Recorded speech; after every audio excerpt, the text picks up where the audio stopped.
యాప్లో application start చేసి payment పెడితే ఇప్పుడు మీ డాక్యుమెంట్లు ఇచ్చేస్తున్నాం సార్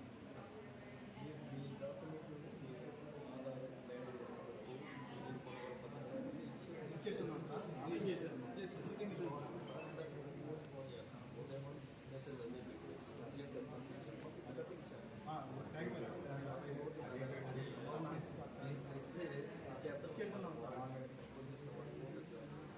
అమౌంట్ ఎంత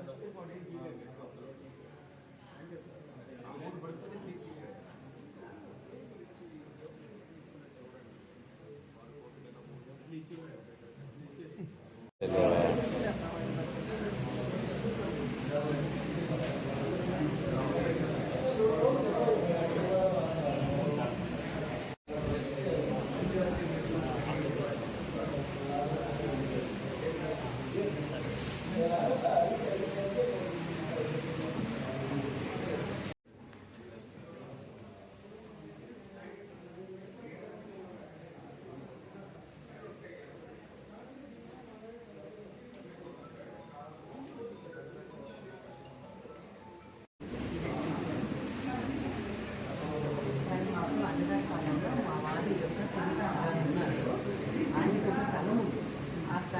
కిరణ్ అనే వ్యక్తి విఆర్ఓ అతను కబ్జా చేసుకొని వాళ్ళ భార్య చేత మేము స్థలం గురించి అడుగుతుంటే ఎస్సీ ఎస్టీ కేసు పెడతామని బెదిరిస్తున్నాడు సార్ మమ్మల్ని.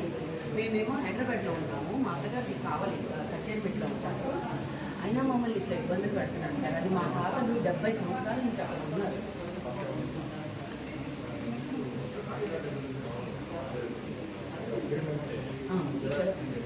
ట్యాక్స్ పేపర్ అప్పట్లో లేవు సార్ అవన్నీ. నాన్నమ్మ గారి చేత కూడా వీళ్ళమ్మ కూడా రాయించుకున్నాము సార్. ట్యాక్స్ పేపర్ ఉంది సార్. మొత్తం మా ఇల్లంతా పడగొట్టేశాడు. కరెంటు మీటర్ తీసుకెళ్ళిపోయాడు, బోరింగ్ తీసుకెళ్ళిపోయాడు, మోటార్ తీసుకెళ్ళాడు, యాప చెట్లు కొబ్బరి చెట్లు అన్నీ కొట్టేసి దాన్ని ఒక ప్లాట్ చేసేసాడు సార్.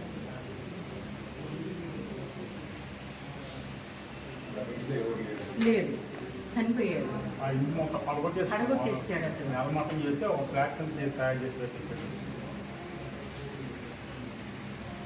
ఇట్లా చాలా మంది కబ్జా చేశాడు సార్. కిరణ్ అనే అతను విఆర్ఓ. అతను ఇష్టం వచ్చినట్టు ఇప్పుడు 4-5 మాకు కూడా కంప్లైంట్ వాళ్ళ మిసెస్ ఎస్సీ అమ్మాయిని చేసుకున్నాడంట సార్.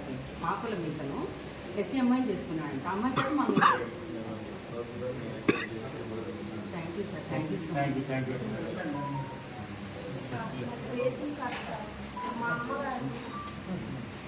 పేరు చెప్పండి. నా పేరు కవిత, పుల్లూరు కవితాదేవి. మా వారి పేరు పుల్లూరు శ్రీనివాసరావు. మా పెద్దలు పూర్వీకులైనటువంటి మా వీరాస్వామి, పుల్లూరు వీరాస్వామి గారు అన్నగారిపాలెంలో ఆయన పోస్టు మ్యాన్గా పనిచేస్తూ ఉన్నారు. వారికి అక్కడ స్థలం ఉంది. వారి తదనంతరము మా పెద్దలందరూ కలిసి మమ్మల్ని తీసుకోవాల్సిందిగా అది చెప్పారు.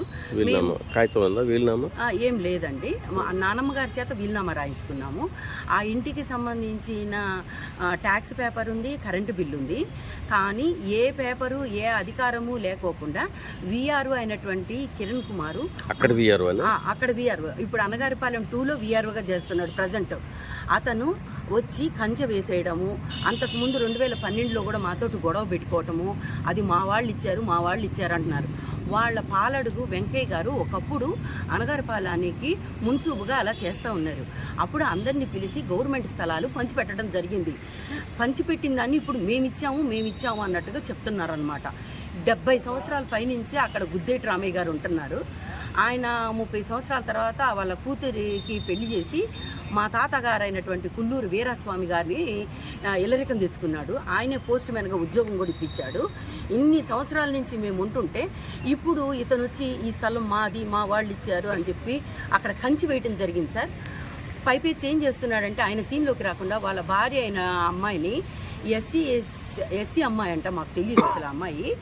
అయితే మేము ఆ ప్లాట్ దగ్గరికి వెళ్ళి మీరు ఎందుకు మా ప్లాట్లోకి వస్తున్నారని క్వశ్చన్ చేస్తే ఆ అమ్మాయి చేత ఎస్సీ ఎస్టీ అట్రాసిటీ పెట్టిస్తున్నాడు సార్ మా మీద. ఈ విధంగా జరుగుతుంది. ఇది మాకొక్కళ్ళకే కాదు, అనగారిపాలెంలో ఇప్పటికీ 4-5 స్థలాలు అట్లా అమ్మేయటం కూడా జరిగిందంట. వాళ్ళు కూడా మాకు ఫోన్ చేసి బాధపడుతున్నారు. మా దగ్గర ఆ ఎవిడెన్స్లు అన్నీ ఉన్నాయి. మేము పాలడుగు వెంకయ్య గారి కుమారుడిని కూడా కలిసాము. ఆయన కూడా మాకేం చెప్పారంటే, అరే వాళ్ళకి ఎప్పుడో ఇచ్చాము, మీరు పోవద్దనే ఆయన చెప్పాడంట. కానీ అక్కడ ఎవరు చెప్పినా కూడా ఆయన వినటం లేదు. 2-3 సపోర్ట్ కూడా తీసుకుంటున్నాడు. అక్కడ తీసుకొని మాట్లాడితే మా మీదకి వస్తున్నాడు. సార్ మీరందరూ దయచేసి మాకు సహాయం చేయవచ్చు. మీరు దీని విషయం మీద అతను విఆర్ఓ పైకి వస్తున్నాడని మీరు పోలీస్ కంప్లైంట్ ఏమైనా ఇచ్చారా? ఇంతకుముందే ఏమన్నా ఇచ్చాం సార్. కచేరి నిన్న కంచె వేస్తున్నాడని చెప్పేసి మేము సిఐ గారికి కంప్లైంట్ పెట్టినాము. ఎక్కడ? ఇక్కడ కావల్లోనే. మళ్ళీ ఇవాళ గ్రీవియన్స్లో కూడా మేము కంప్లైంట్ ఇచ్చినాము. కాబట్టి మాకు న్యాయం చేయాలని మేము కోరుకుంటున్నాం సార్. మీ తాతగారికి ఆ ల్యాండ్ ఎలా వచ్చింది? మా తాత కొన్నారా? గవర్నమెంట్ ఇచ్చారా? గవర్నమెంట్ ఇచ్చింది సార్. అప్పట్లో ఆ రోజుల్లో కాగితాలు ఏమీ లేవు, మీరు ఉండండి అన్నట్టుగా ఇచ్చారు. అది అనగారిపాలెం చాలా పల్లెటూరు అనమాట. ఆ రోజుల్లో ఇచ్చారు. కానీ ఆయనకి ట్యాక్స్ పేపర్ ఉంది, కరెంటు బిల్లు పేపర్ ఉంది. ఆ ఇల్లు మొత్తం ధ్వంసం చేసేసాడు. దాన్ని ఒక ప్లాట్గా చేసేసాడు సార్. కరెంటు మీటర్ తీసేసాడు, బోరు తీసేసాడు, బోరు మోటార్ ఉండాలి అది తీసేసాడు, యాప చెట్లు, టెంకాయ చెట్లు అవన్నీ ఉండాలా, చుట్టూ కంచి ఉండాలా, మొత్తం తీసేసాడు. నిన్న మళ్ళా కంచె వేశాడు. కాకపోతే మాకు ఎస్సీ ఎస్టీ కేసు 2012 జనవరి 17వ తారీఖున మా మీద పెట్టడం జరిగింది గొడవబడి. ఆ రోజు నుంచి మేము కూడా కొంచెము రాలేదనమాట. ఎందుకు రాలేదు అని అంటే, ఇతను ఆ ఊర్లో ఉండట్లేదు, వేరే ఊరికి ట్రాన్స్ఫర్ అయ్యాడు అని అంటే, ఇంకా రాడులే, అంత కేసు అయింది, కేసు నుంచి కూడా మేము గట్టి ఫైట్ ఇచ్చినాము, ఇంకా రాడు అనుకున్నాం మేము.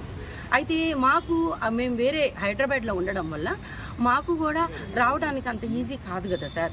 అందుకని మొన్న మాకు డిసెంబర్లో సర్వేలు జరిగినాయి అని చెప్పి తెలిసింది. మేము దానికోసమని వస్తే మళ్ళీ నిన్న కంచె వేశాడు సార్. నిన్న 15వ తారీఖు మళ్ళీ కంచె వేశాడు.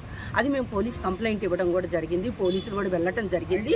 సిఐ గారికి కంప్లైంట్ ఇచ్చాము. ఇవాళ గ్రీవియన్స్లో కూడా కంప్లైంట్ ఇచ్చాము సార్. దయచేసి మాకు సహాయం చేయవలసిందిగా కోరుకుంటున్నాం సార్ గవర్నమెంట్ని.